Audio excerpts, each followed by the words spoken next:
silver than they are on gold. But it also explains why the premiums on an American Silver Eagle are dearer than they are on the Britannia and than the Maple. And that's because there's enough demand for the American Silver Eagle that they can afford to charge more.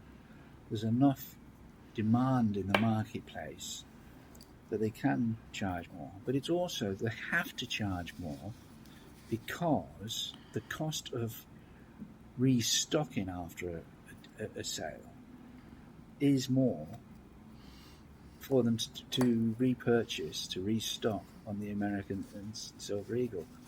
They want to buy back your Silver Eagles generally because they know they can sell it. The demand for them is so high. Now, the demand for British Britannias and Maples is not so high. Why does a coin shop sell silver and gold, for that matter, or any precious metal? Why does it sell it at a premium on spot?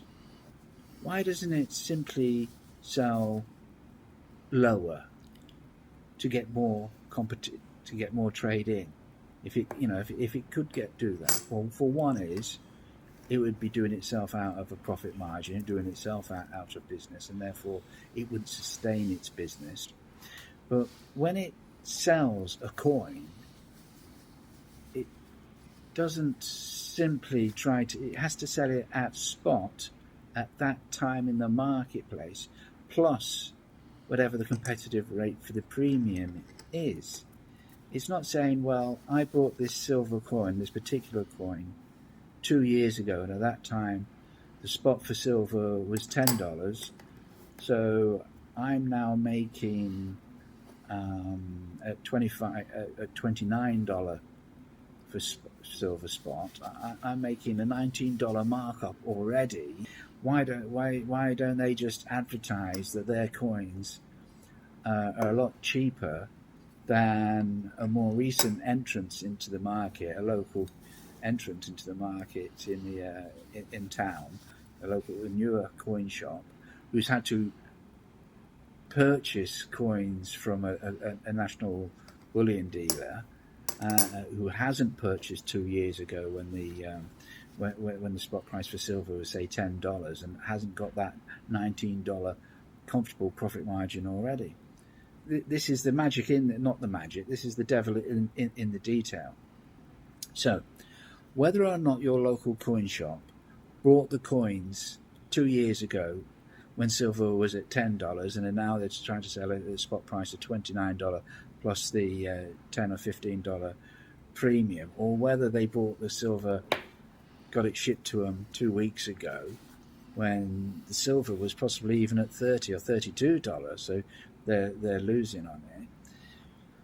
If they sell silver today, they're selling it at the spot price of today plus their markup.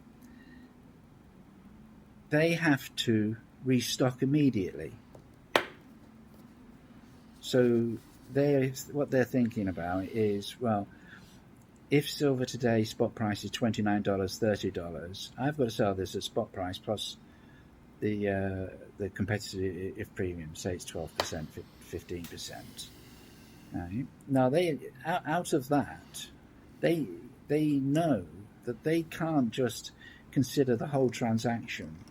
It may be revenue to go through the books, but the profit margin, as it were, is only the premium, and even that really is not all profit, because that is, or maybe it's gross profit, it's not net profit. That really is not all profit, because that is, or maybe it's gross profit, it's not net profit, because it's, there's the cost of keeping the business open.